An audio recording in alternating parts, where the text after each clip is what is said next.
страница във Фейса. Работим кожа, дърво, кост и метал. Това е мой YouTube канал. Благодарим. Където може да... От праисторията до възраждането без огнестрелно оръжие. Има, така изглежда страничката във Фейсбука. Има много албуми, ще разгледате какво сме правили до сега и сме го качали. От 2016 се занимаваме, за първи път започнахме тук на Туида. Вземете за вас. Да. Аз съм Сливналия, откакто съм се родил тук. И това ми беше с нощи първото пристигане тук, да, първото идване. Дори и сега като чувам, че хората тук са идвали доста пъти, направо се чувствам виновен. Да, виновен. Той е Милен, той, който го качиха там на сцената. А живее тук на 1 километър. На сцената той канеше и вече 2016 за първи път се дигнахме. Да. И от тогава работих допълнително тук-там. Да. Обаче от 2019 го направих като основна дейност и с това се занимавам. Само с това се занимавам? Да, поръчки на музеи имам, на клубове, ентусиасти, разни ловци, бушкрафтери, какви ли не. Да. И основно за нас работим и за фестивалите. От средата на май, като започне, това е последното събитие, с което завършваме сезона. Това е много хубава дейност, защото, примерно, да направиш един такъв средновековен фестивал, трябва да има някакви атрибути такива, които пък не може да мязат поне като тях. Защото предполагам, че предполагам, че музеите няма да дадат такива неща да се изнесат от експозиция. И трябва да има такива хора като вас. Има, Нашите са много добре, като развитие в най-различни исторически периоди. За праистория мисля, че нямаме клубове и издружения за възстановки, но от античност, ранна, късна, ранно средновекове, късно средновекове до възраждане, включително имаме много групи. И всички са екипирани добре и вече имат участие с гърба си поне 10 години. Някои са нови, други са доаени в областта и вече доста добре стоят на терена. Имат екипировката, имат обучението, уменията, могат да демонстрират много неща. Аз долу снимах едно с 3 дупки така и го почнах да говоря. Викам, тук сигурно са наказвали невярните съпруги. Няма представа, някой трябва от аниматорите да... Нали с 3 дупки няма, главата се слага и ръцете. Не, това е за посичане. За посичане, ама не и ръцете. Нека затворници такива, най-различни провинили се. Виж сега, в днешно време сега не трябва да се говорят за такива посичани и такива работи, зато и по-леко е... Там да не стойката, че е наредена. Усещам. И по-така леко да и викам за невярни съпруги, тук са ги наказвали. Не е само. Сега живота не е бил толкова леко, колкото не си го да. Колкото се опитва да го представя всички останали. Кажете сега какво ви интересува. На кое? Това нещо с канийка, такава канийка, като е тая тук, 150, малата е нераждаема. Е за дране. Какви са последните бройки от целия сезон? Не знаеш, че как се монтират? Ами на колана. На една дружинка в Силистра. Едното го бръснаш. И после буташ на сам да го сложиш. Трябва да е вързано на помадъци. Не пречи, нали, само така да го върнеш, просто ще го сваляш всеки път. Да, ами аз всеки път така съм ги вървала. Нали, мисля, защото имах една такава друга. Това съм направила на така, което се напълнихме с атурира от слънцето и към трябва да изкърна, за да почнем да изреждаме отделните работни места, защото различни дейности имаме. Много благодаря. Тук се чува някаква чужда реч. Това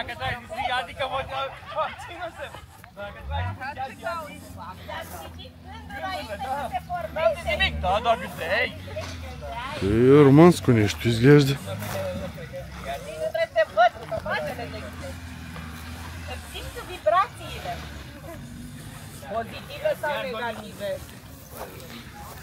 Романи? Романи.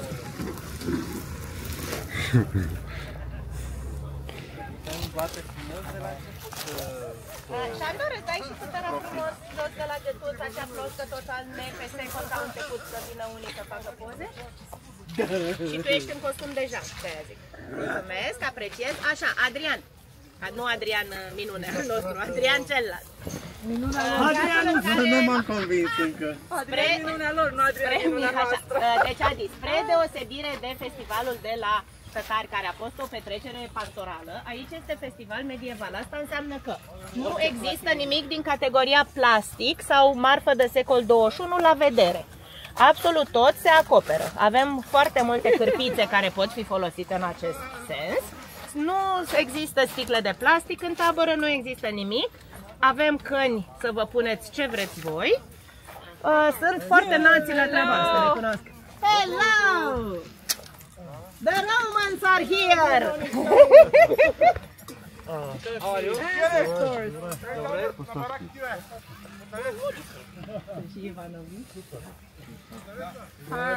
Cremete!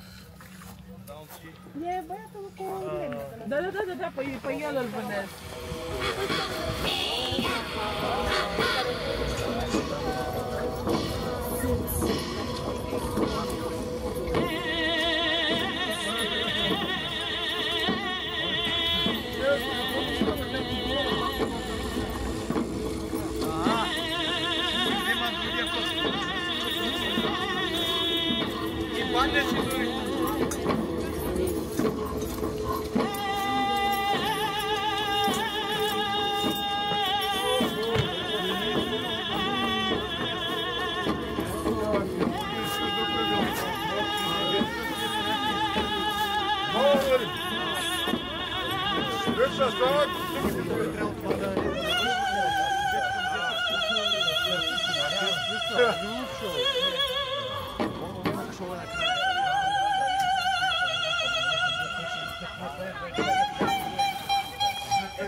Добър ден, вие ли сте тук? Аз съм. И представяте какви неща представяте? О, сечене на монети. Пластика, сечене на монети. Той съм го гледал някъде. Пластика и Да. бижута. Работа за деца. Вие сте? Имаме други неща. Аз съм Емил Чумен. Емил Чумен? Да. И се занимавате с това нещо от 30 години. 30 години. Браво! Има ли интерес към тия монети тук, как се правят? Последък поспадна. Спадна. Тия с матрици, вие ли си ги правите? Не, аз замествам един колега от Варна, който не може да идва винаги и така. Да. Може.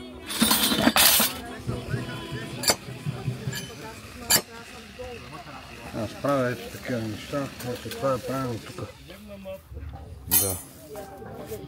А това пък е правилно тук. Това се маха. Да, различни накрайници.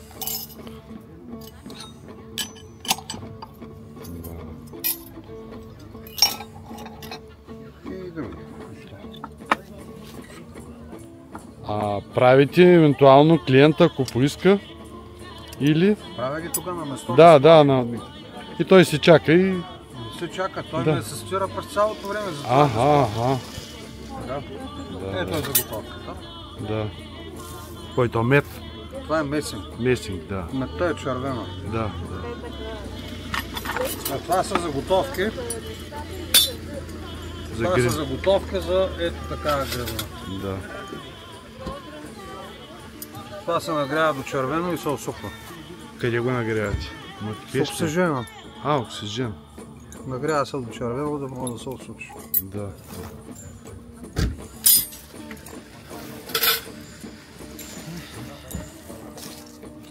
Всичко е ръчна изработка. Да. Без използване на електричество. Значи след малко като се опъна сергията, мога да ви демонстрирам и чеканка. Да. Ние сме тук. Ви откъде си? От Сливен.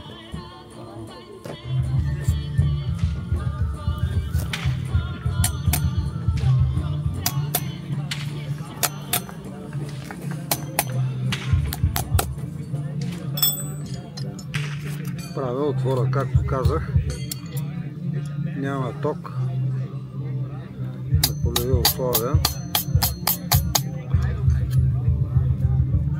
Сега го връщаме обратно. Да стане като нит. Абсолютно.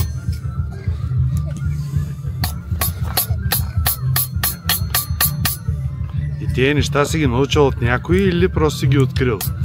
Преоткрил по-точно. Някои са преоткрити, други хора съм на дърворезба на времето и така. Той кой ще стане? Медальон някакъв? Това е медальон. Да.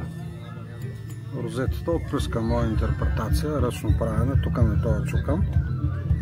И сега на тая ямка тук ще й дам такава форма, корубаста или скефатна форма. Това също е медальона. Да. Розетата отпръска. Това е месинг. Да.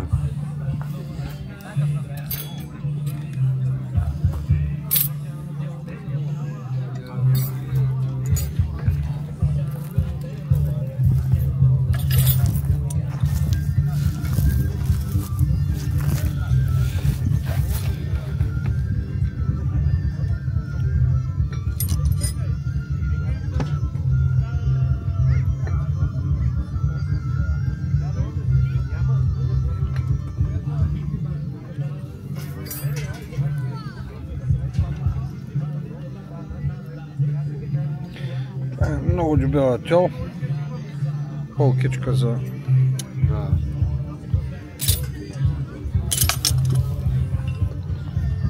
А на какво се закача? На нещо кожано ли? Да. Да. Много здрав конец.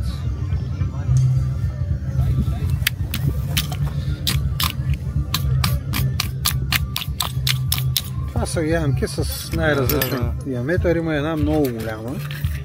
Ето е тук.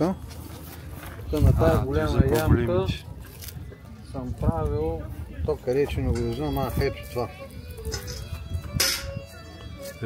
Това съм го почнал от тук. Да. Значи много ценен пън. Нали пън е? Изстрадал много ценен, да. От какво дърво е то, за да е издържал? Не знам.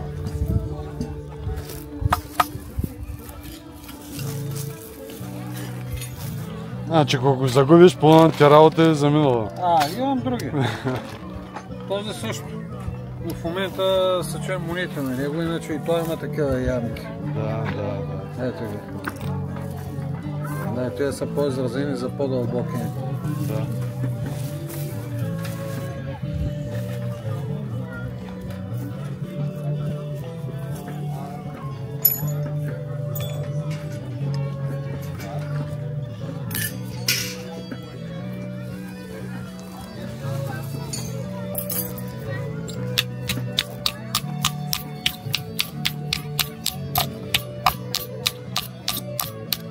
Тук го повеждаме. Нали, тя става с така никаква форма и после изглаждаме на извън ямката.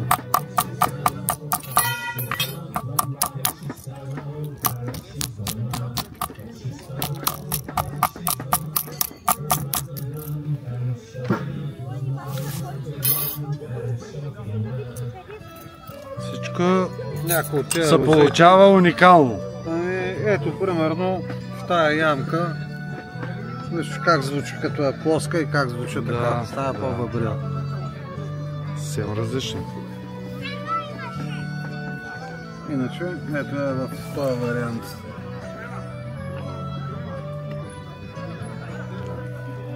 Патинирани са с оксет умишано, за да имат по-старинно излъчване.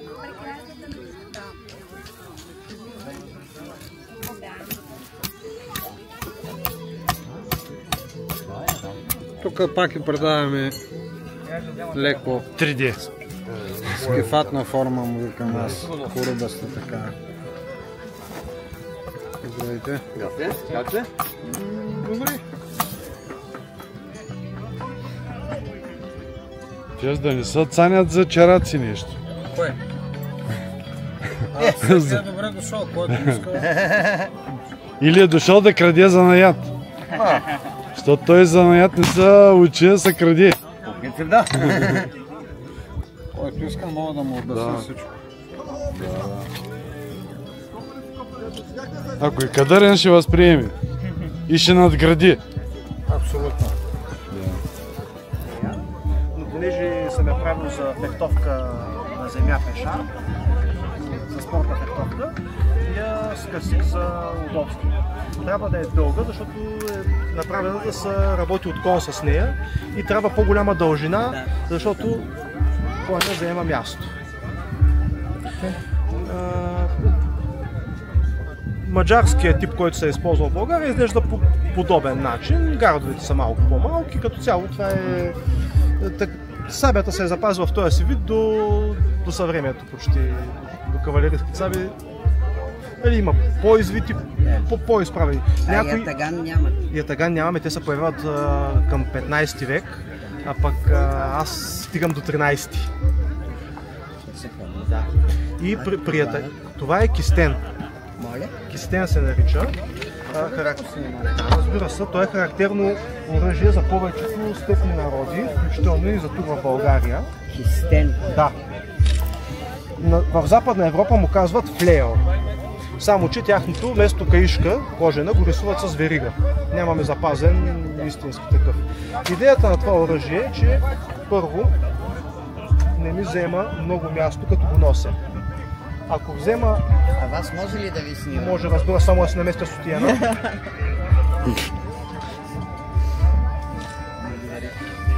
Ако вземем буздоган със същата дължина и същата топка, приблизително, само че е малко повреден в момента, приблизително същия е, той ми е доста по-труден и неудобен за носене.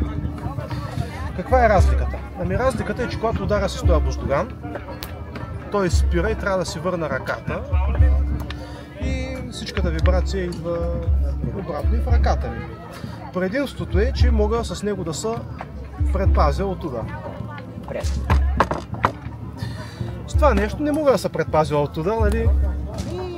Не е най-удобното оръжие. Обаче с него, когато се замахне, тежката се изпъва, удря нещо и мога просто да продължа и да ударя втори път, трети път, горе-долу. Мога да поддържам,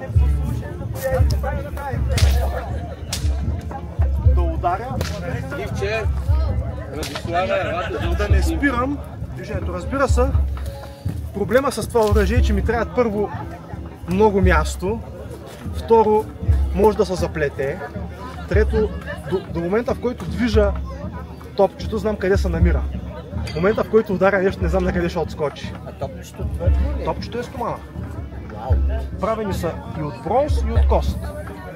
Не са тежки, това тежи около 200 грама и е най-големия, който съм виждал. Силата, нали? Да, повечето тежат около 100. Това е тежко. Идеята е, че центробежната сила и инерцията създава голям удар. И когато си на кон, и яздиш, и можеш просто да... Няма да го развъртам силно. И минаваш и удряш. Да, просто удряш някого, то отскача, обаче не ти удря ръката, не те спира. Екзотично оръжие за нашите разбирания, като цяло не е било най-доброто нещо, което може да се използва на пълното поле, защото ако беше толкова добро, ще да се използва по-дълго време. Ивайло се казва. Не, извинявайте, оръжието. Кистен. Кистен се нарича. А това е ваше хоби? Да, хоби. Няма нищо общо с професията. Да. По-добрият вариант, който се налага, е брадвата за работа от кон. Дълга е, можеш да удряш отдалеко и в същото време е лека. Тая може би е 100 грама. Пробива ли броня? Броня не се пробива. Значи ако някой ти покаже...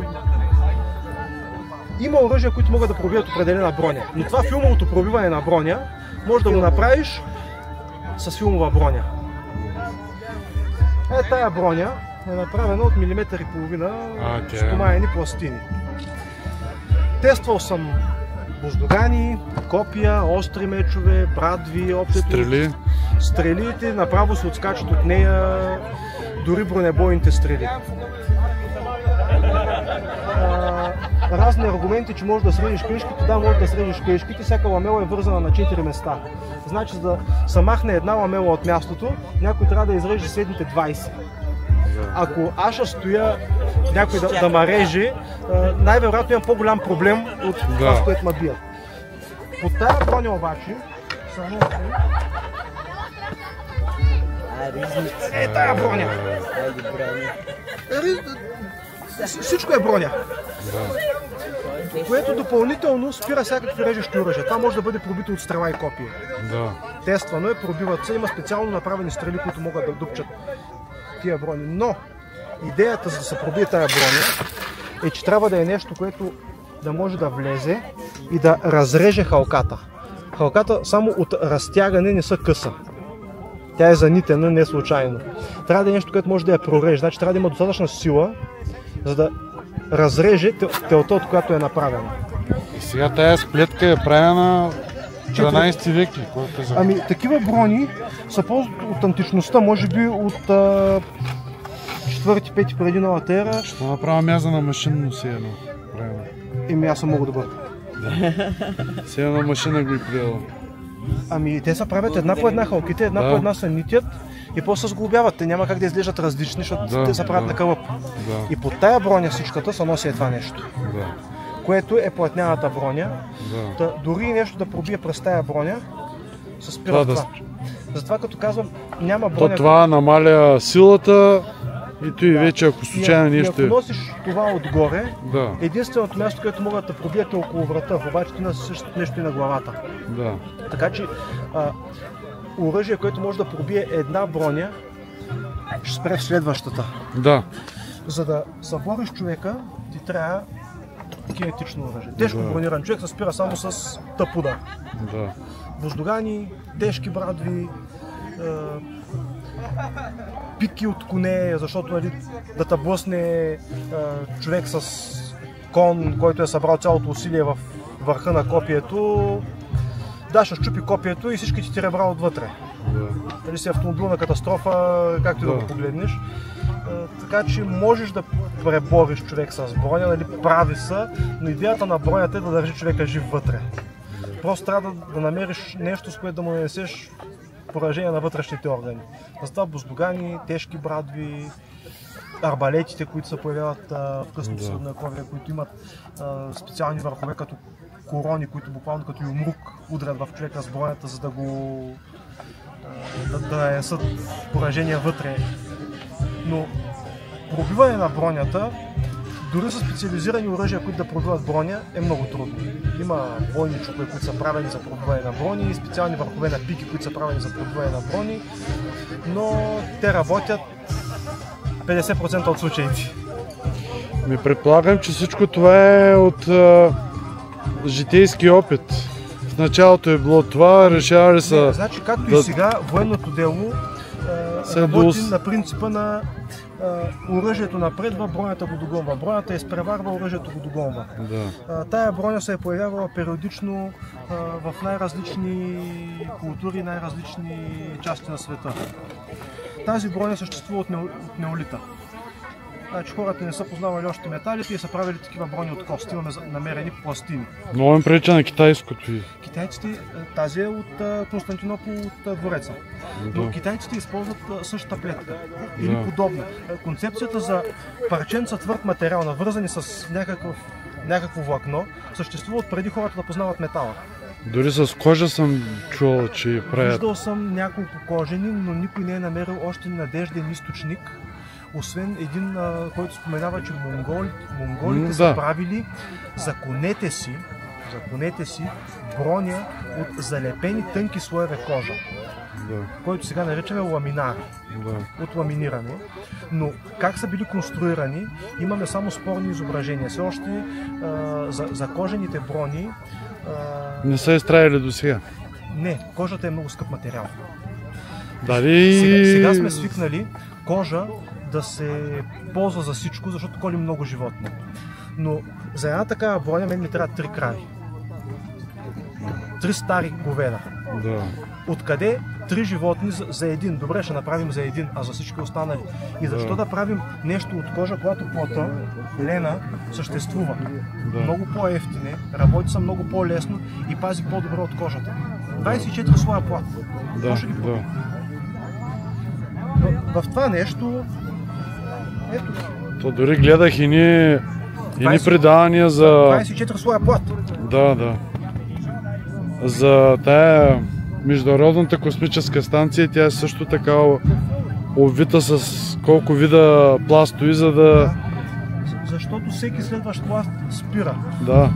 Дори на съвременната бронетехника правят такива ламинирани слоеве, за да спират термични заряди и тем подобни неща, които изгарят в първия слой и не стигат до втория.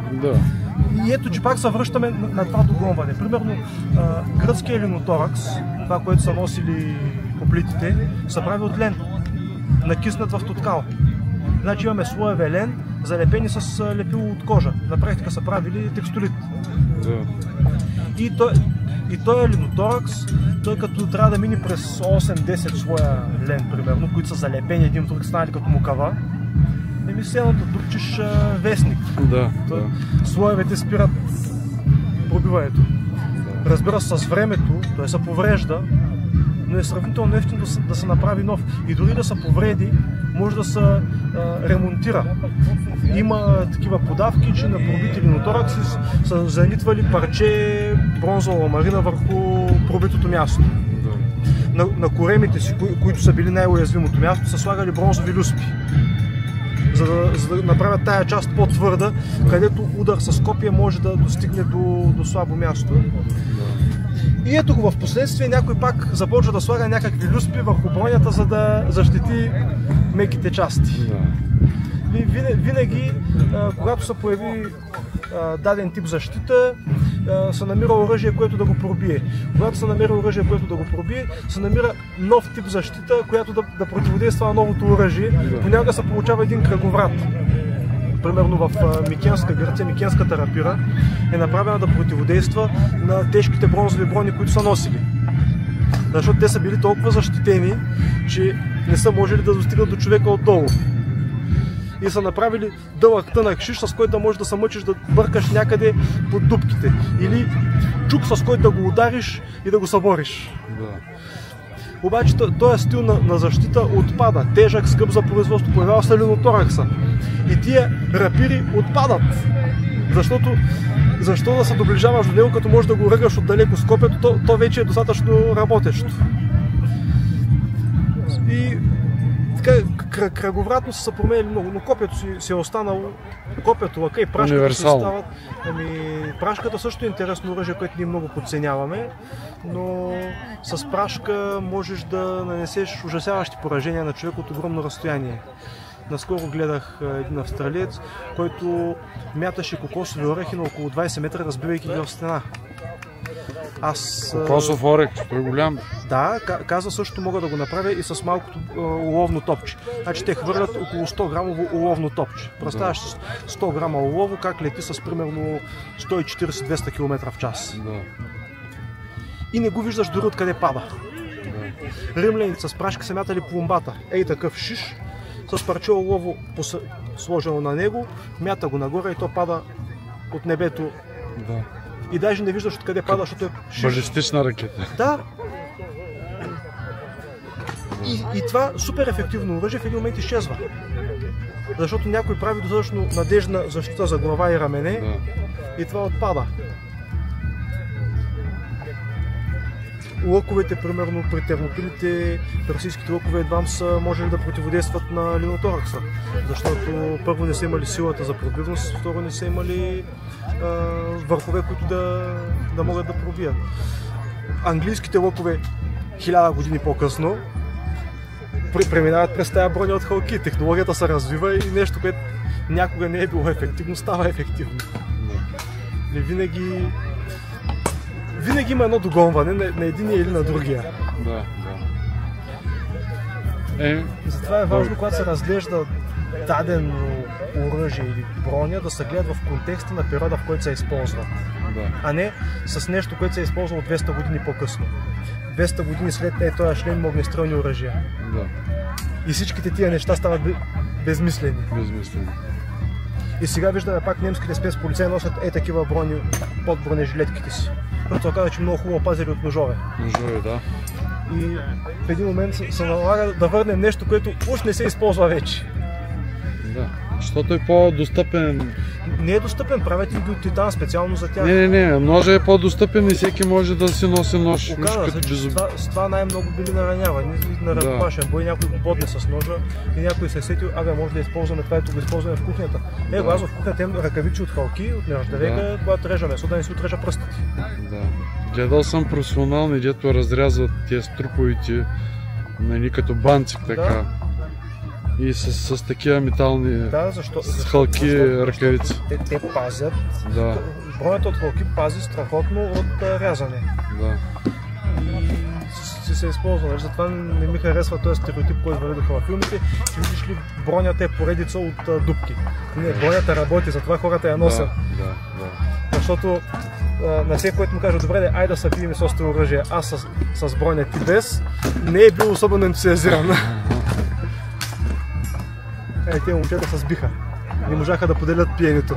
Да. Добре, беше ми приятно. Как се казвате? Ивайло се казвам. Ивайло от Търново. От Търново. Успех. Добре, добра информация назаредихте.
Вие май наистина са бити. Вие са наистина. Аз искам да ги видя какво се направят.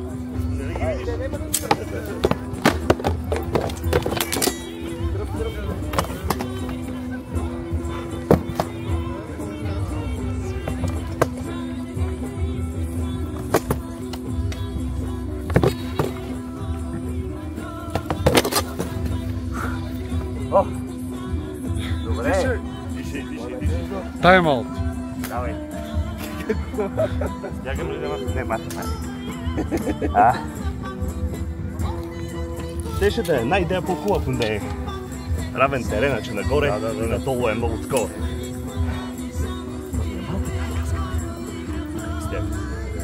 Наражение си представете как са ходили, как са пресичали неравни терени, абсолютно всичко. Това е било просто убийствено, дори само да могат да ходят хората. Да. И откъде сте? Панагюрище. Панагюрище. Панагюрище.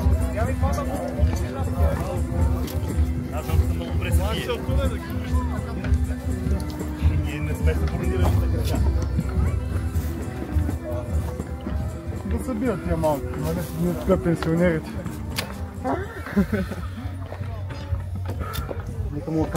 А как са били в пустинята? Аз това се чува тия рицари, да те напичат 40 градуса. 40? С наражение на пече. Чета Мария да става 6-7. През някаква... Някаква нощ. А пролетта ти никой няма да изстигне. За това с нощи не са напихнали. Които идват вляво от вас.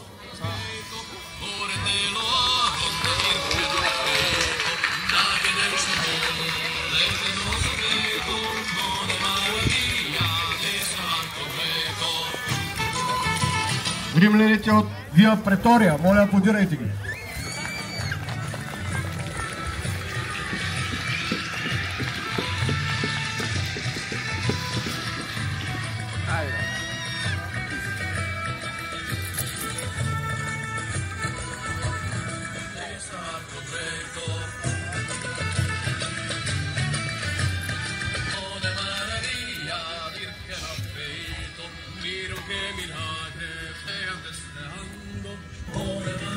Тракийските конници са готови пред вас, въоръжени с лък и стрели, единия воен и копия и щит.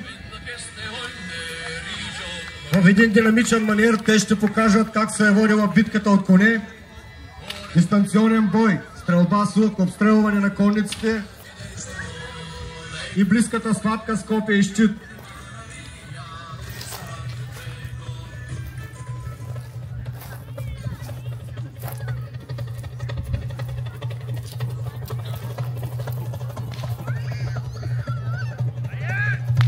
Готови?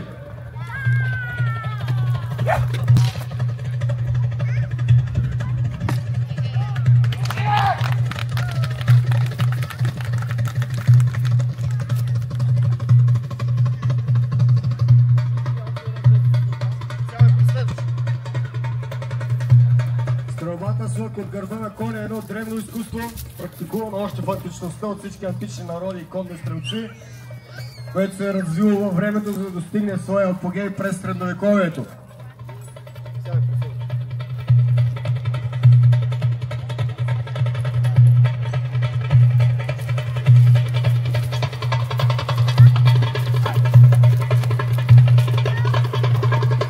Наблюдавате преследване и стрелба по конника.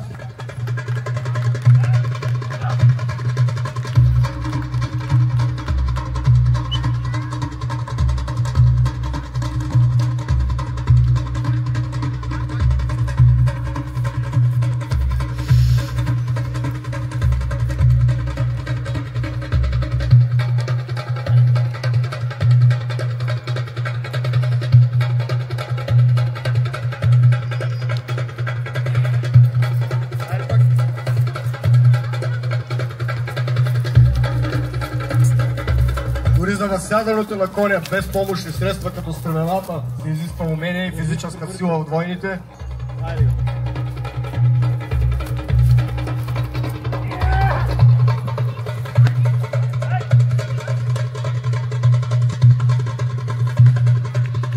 А управлението на коня и бързата стрелба от гърба изискват невероятно умение, подготовка, технически умения, ездова подготовка. Всичко, което древните народи са владеели.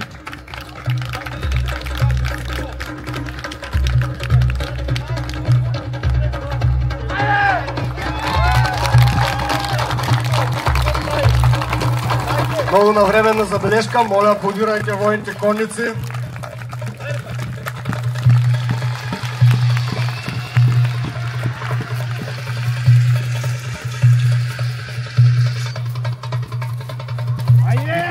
обичат ръкопляскания.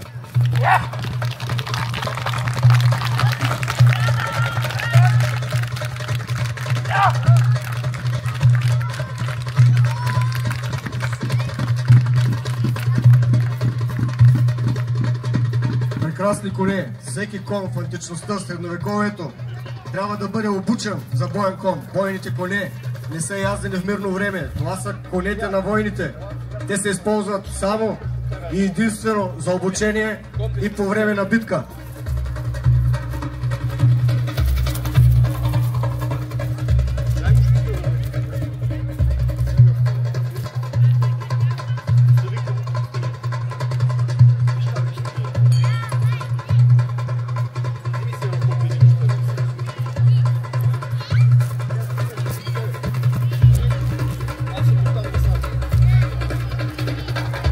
Работата с метателни копия, копия за близък бой е още едно от основните умения на античните войни. От земя или от гърба на коня, те са били неподражаеми майстори в боравенето с копия и нанасяне на удари с него.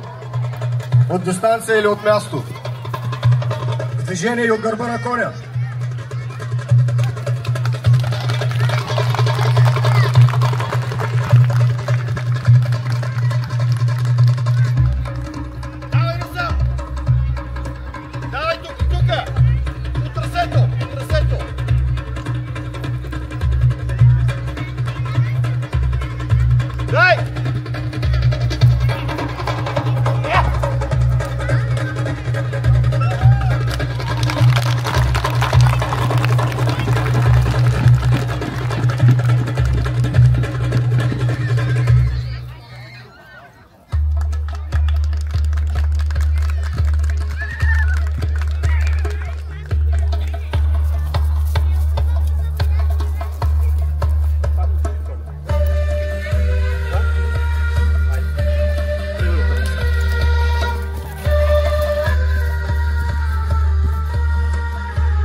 Тракийските войни конници са имали по няколко метателни копия, които да използват в хода на боя.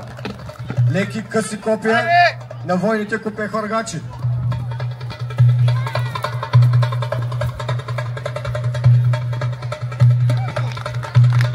Умението за боравене с лук и с копие се е изработвало на земя и след това е пренасено върху гърба на коня.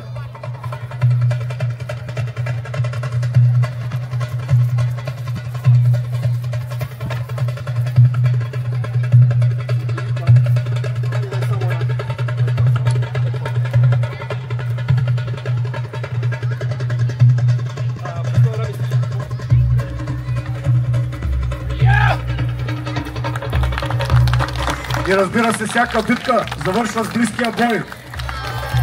Използването на меча води началото си още от тази древна епоха. Мечът и оръжие е възникнал от зората на човечеството и съпровожда войните от античността през средновековието до най-ново време.